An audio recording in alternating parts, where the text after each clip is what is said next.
hello guys, welcome back to my channel. So ngayon guys is day number 11. So day number 11 namin guys. So tingnan natin guys, update natin kung ano yung natapos natin sa house renovation, house makeover dito sa ground floor.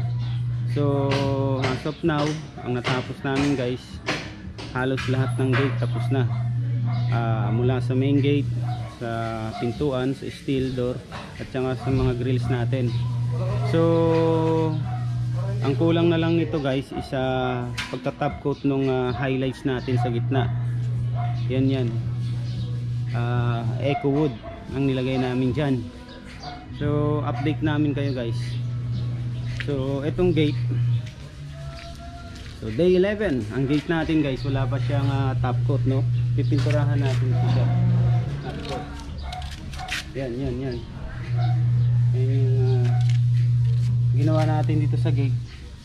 Naka bolt and nut siya, nilagyan natin bolt and nut. So bali okay na yung gate natin. So pareho yan ang design nito. Ang design nito guys, yung steel, pareho, pati yung grills natin. So dinagdagan namin dito, medyo madumi, naglagay ako ng 40x40 tiles para dito, and then binilog namin tong gutter para magpantay, pero naka-slope yan kaunti. So yung castle stone natin nakalagay na rin, yung pinaka highlights dito sa ilalim ng grills. So yan din yung grills natin. So dinagdagan ko ulit ito guys. Ang ginawa ko rito, naglagay ako ng ceiling panel. Ayan.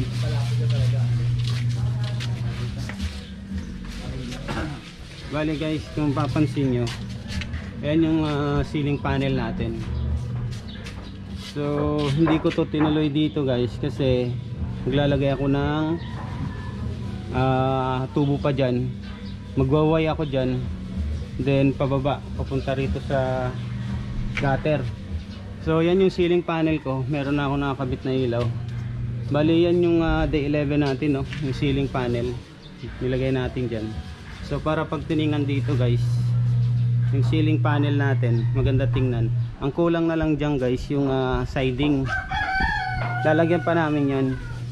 So pagpasok natin dito, ito yung pinaka force nya. Yan, ito yung force area. Nandito yung mga gamit namin ng electrical. So may extension pa kami, may temporary kaming power supply na ginagamit. Ito guys, masilyado na ito, nalihan na rin. So pa final coat namin to. So itong force guys, ito yung part na to. Yan. So ang ibig sabihin ng force guys, yung sa malapit sa entrance ng bahay nyo na open area, kaya yung tinawag na force. So ibig sabihin, mula dun sa gate nyo, meron kayong space bago pumasok dun sa main entrance door nyo. Yun yung ibig sabihin ng force. So dito naman sa carport, tapos na yung tiles natin guys, nandun lang yung mga gamit. So okay na to lahat. So naglagay ako ng tile bricks dito. Tile bricks, naglagay ako ng round tiles, I mean. Yan. And then hindi ko pa pala nilalagyan to ng isang pirasong tiles kasi nga nandito dumaan yung mga tubo. So para itago natin yung tubo, so pinabuhusan ko to, itong part na to. Nandun yung mga tubo. So itong part na to, itong opener ko, lalagyan ko ng ceiling, flat ceiling lang siya para maitago yung dating yung slab. And then meron akong isang ilaw dito ilalagay. Bali ito yung final coat nya guys. Tapos na yung final coat natin dito sa carport, pati yung ceiling. Yan yung ceiling natin. Yan yung magiging final natin dito guys. Yan. Ang kulang na lang dito guys, electrical. So katatapos lang to i-final coat. So pwede na itong butasan. So meron akong 4 dyan na ilaw, tsaka isa dito center light. Doon 2 piraso lang, and then meron akong wall lamps doon sa gilid ng bintana, kaya meron siyang abang. So ito yung naging update natin sa day 11. Matapos na yung top coat dito sa carport. And then ito rin, tapos na rin yung force area. Kaya nalipat na rin namin guys, nakakabit na rin yung offset natin na glass dito sa wall. Yan. Okay na rin yan. So nakaabang na rin yung electrical natin. Bagong linya to para dito sa ceiling ng force area. So meron din ako rito nga ilalagay na maliit na wall lamp. Side na yan, dalawa. Ayun. Yun yung isa. Dito yung isa. So nalipat na yung main door natin. Ito na yung final natin. So pagpasok pa lang natin guys, ito na yung pinaka living area niya. So nandyan yung ating design ng yung ginawa ng dati pang yung past day. Ito yung tapos natin yung accent floor. Ito yung accent floor. Ayan, tapos na to. Ayan. So pagpasok pa lang, ito yung living area. So tapos na rin yung yung accent wall natin dito sa living area. Diyan yung i-mount yung wall type na TV. So sa ilalim built-in cabinet. So ang ceiling natin guys is final coat na. Yung electrical natin, nakatap na rin yung street light, pin light. Tsaka meron akong center dyan. So ginawa namin dito, yung kulay ng ceiling is different dun sa common natin na pintura. So gumamit kami rito ng accent na ibang kulay na para highlight dito sa living area. So ang wall natin, yan yung magiging wall natin. So Roman Royce to. Ito yung moonscape. Okay na to. Bali dito sa dining area. So ang dining area natin guys, okay na. Nakakabit na yung tatlong pendant light. Nandito yung dining table niya. Yung part na yan. Yan yung dining table niya. Sa tapat ng pendant light. So tatlong pendant light to. Ang kulang na lang dyan is top light dun sa gilid. So ilalagay dyan strip light. So okay na rin yun. Top coat na rin tong walling natin. May konting retouch lang, liha retouch. Then ang ceiling natin, ongoing yung pagkakabit ng electrical. So tinatapos natin tong electrical para makita natin kung saan part tayo mag-re-retouch ng paint. So yan yung naging natin guys dito sa dining area.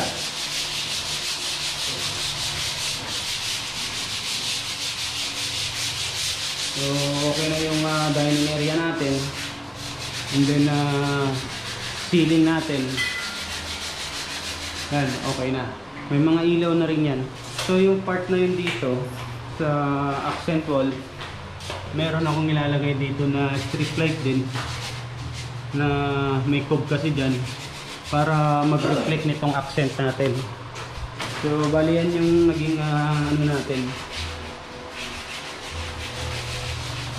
So itong area na to, ito yung kwarto. So tapos na rin to, naka-top coat na lahat guys. So tatanggalin na lang namin yung mga ilaw na nakabagsak kasi may pin light na to. Okay, so mostly guys pin light, strip light ang ating ginamit dito, at saka wall at saka pendant dito sa area na to. So bali yun yung natapos natin guys sa day number 11. So ongoing kami mag-retouch. Yan yung part ng dining area. Yun yung living area, yung part na yun. Then ito yung room. Saka yung sa glass. Kaya guys, nag-start pa lang kami rito i-paint tong part na to. Kasi kung napapansin nyo last video ko, Ah, ito yung part na yan, handyan yung pinto. So sa mga pamahiin ng mga matatanda, bawal itapatan ng pinto. So halos nagtapat yung pinto namin dito at saka dun sa main na pintuan dun sa may gate. So nilipat namin, nilagyan na lang namin ng design at nandito na yung main door niya. So hindi na po siya tapat kasi malayo na yung sa original niya, nandun na siya. So nag-start pa lang kami rito masilya using skim coat and then flat and then top coat. So tapos na yan, lilinisin na lang yan. So yan yung naging ganap sa day number 11. So dito tayo sa kitchen. Itong kitchen area, maglalagay na kami ng fitting sa sink. Double sink dito guys, dalawahan to. And then ito, igagrout na lang namin to, itong part. Meron akong saksakan dahil dito ilalagay sa part ng cabinet na to yung pinaka oven toaster na yan. Then ang remaining namin dito is built-in cabinet guys. So mas madali naman yun dahil ipapabricate na yun sa shop dun sa amin, and then dito na lang ikakabit ko. Then yung ilalim, kung ano yung ginawa dito sa taas, yun din mga cabinet. Pinatigas muna namin to kasi binuhusan namin siya. Kung mapapansin nyo, elevated siya ng 2 inches para magmukha siyang island. So ito yung cabinet island niya, napapatungan para medyo mataas siya. Sa maintenance kasi, kailangan naka-elevate yung cabinet mo para pag nagmak dito, nagwalis, hindi sasama yung pintuan ng cabinet. Okay, so ito, ganun din yan sa ilalim. So update tayo dito sa may toilet and bathroom niya rito. So ito yung toilet and bathroom. Walang ilaw. Pre, wala bang ilaw to? Dito? Wala pang, dito pa yun. Ayun pala yan. So, yan. So, day 11. Ito na yung naging final design natin ng tiles. So, nakakabit na yung lahat ng tiles. So, mula sa walling dito sa floor, kompleto na yan ng tiles. At saka binago nga pala namin yung naging accent natin dito sa may toilet and bathroom. So gumamit kami rito ng natural stone dito sa part na to. So yung gitna na yan, pareho ng sukat yan guys, ng kabilaan, and then center namin, ito yung naging accent. So nandiyan kasi yung faucet, shower control, tsaka shower head. So yung part na yan, yun yung nilagyan namin ng accent dito sa loob ng toilet and bathroom. So nakakabit na rin yung nakakabit na rin yung ano natin, yung ating water closet. Lahat ng fittings, ang kulang na lang dito guys is lavatory. Naka-ready na ito ikabit. So mamaya nakakabit na to. Bali yan yung naging ano natin dito, naging ganap sa day number 11 sa toilet and bathroom. So ang kisame natin, yung existing niya, yung dati niya pa rin kisame ito, wala kaming ginalaw. Ang gagawin namin dyan, lalagyan namin ko ng spicing board. Yung magiging kisame natin dito is spicing board. Gagamit tayo ng spicing board and then metal paring, walang angle and C-channel. So yan, and then maglalagay ako lang ng konting drop ng ilaw doon, and then 4 na kanto, and then exhaust fan sa gitna. So sa toilet and bathroom, kailangan talaga may ventilation na kaya kami maglalagay ng exhaust fan. Kung papansin nyo, meron akong distress na tubo dyan. So mag-i-elbow siya rito, yung sa ibabaw na yan. So mag-i-elbow siya rito sa center, sa katapat ng bowl natin, para ilagay yung exhaust fan. So yan, bali yun, nakalabas na yun sa open area. Dito yan, nakalabas. Yan, pupunta ron. Then, ito yung open area niya. Papunta yan sa labas. Meron siya dun. So, ang hindi pa namin nagagawa rito, itong washing area niya rito. So, ang gagawin namin ito, open to. Itatiles lang namin to, lalagyan namin ng kisame. Maglalagay lang kami ng mga cubicle dyan na patungan ng mga washing accessories para sa panglaba. So yan, andun meron akong concept. Okay. So yan guys, recap tayo. Day 11, toilet and bathroom.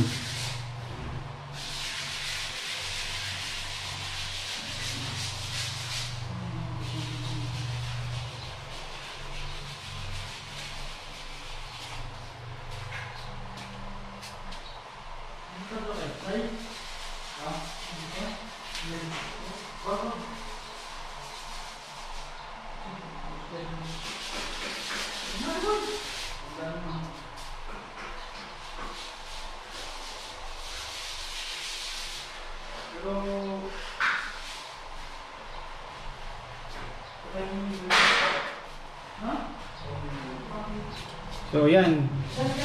Ayan yung naging update natin sa toilet and bathroom. Dito meron akong window glass dyan na maliit. So ito yung switch nya, 3 gang to guys. Dahil meron akong lalagay doon na highlights para sa ilaw na isang pitik. And then 4 na kanto, isa rin, pin light. And then center ko is kasabay na yun sa center light ko at saka ng exhaust fan. Kaya 3 gang. So yan yun. Meron ako dito na cubicle para dun sa paglalagyan niya ng mga gamit dito sa toilet and bathroom. So day 11, ito yung kitchen na countertop niya. So day 11 at saka ng siding natin.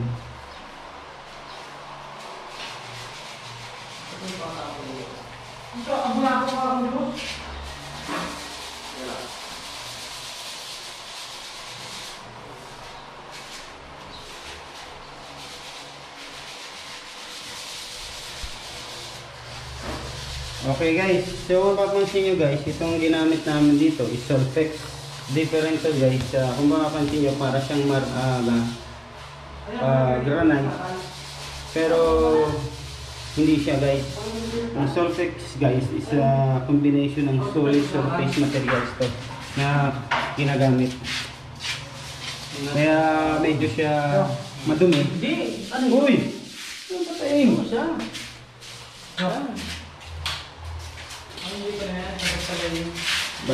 Balik kayo yun namin sarap kayo ng usin. Oo, yan yung pagtirala ka. Tapusin nyo lang ako eh. Ayaw ko na kasi mag-cut eh. Para balik yung upload dito sa blog ko. Ano to? May pang-papping ka ba boss? Ito ba? Papinig ko eh. Tsaka na yan, tatanggalin mo yung plastic niyan. Kintab na yan. Ang may ano to. So yung Solflex namin guys, ibang balik tayo guys kasi nawala eh. 3 minutes na lang eh. So Solflex gagamitin namin dito. So update tayo guys. Hindi siya granite, hindi rin siya marble. So type siya ng fiber. So isang length din to. Isang buo. Papunta ron. So papansin nyo madumi. Plastic lang yan. So pag tinanggal natin yung plastic, ayan. Raven black yung lumalabas, hindi talaga yung black na black. So maganda siya. So yan yung update natin dito sa day number 11 sa main kitchen.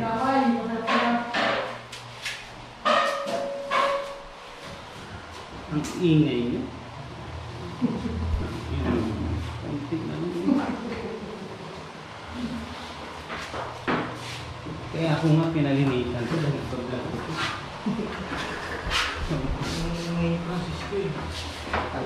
Oh guys, ayan, ang update ulit sa today 11 dito sa dining. Kakabit kami ng street light. So installation ng street light, ayan lang kasimple. Per light siya. So ang gagawin mo, ang tama kasing pag-install ito guys, kunin nyo muna yung measurement ng paglalagyan, then bago nyo katingin sa baba. Naka-roll yung kasi to, more on 50 meters to. So kailangan putulin nyo na. Nakakat naman to, kailangan per meter siya bago siya pwedeng dugtungan. So yan, yun yung naging final dressing natin dito sa dining area. Okay, so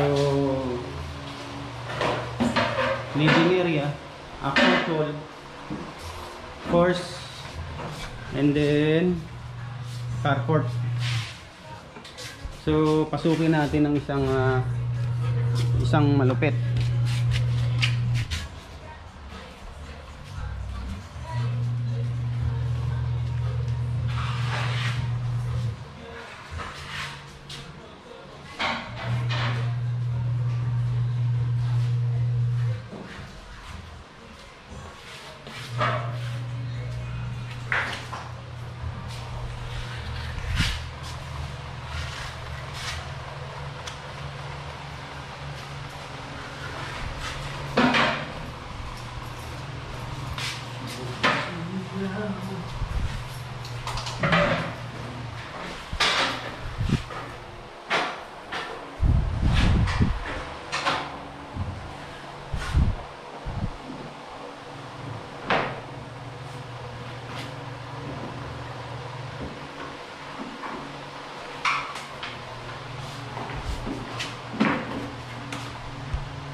Gadyang tira mo?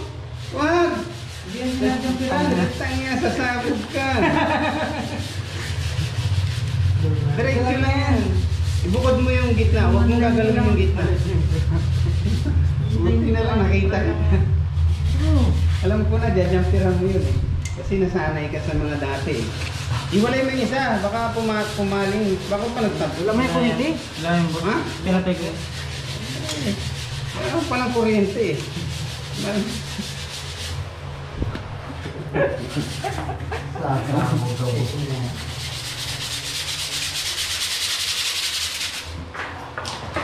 Papuputokin mo na naman. Ako ka lang ba na isang araw? Yan po yung mahilig magpaputok. Paltok yan. Mahilig magpaputok, hindi lang sa asawa. Let's go. So yung ano na gilid. Okay guys, line 1, line 2. Left and right. Center, ground. Okay. Problema na sa gilid. Walang ground? Wala siya?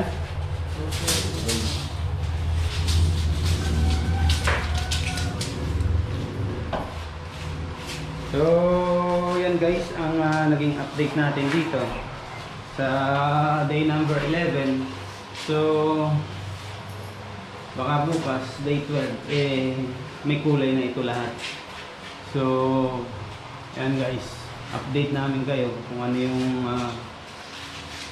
susunod dito sa day number 12 namin na accomplishment. So, yan muna guys. Balik tayo sa susunod and God bless everyone. Oh.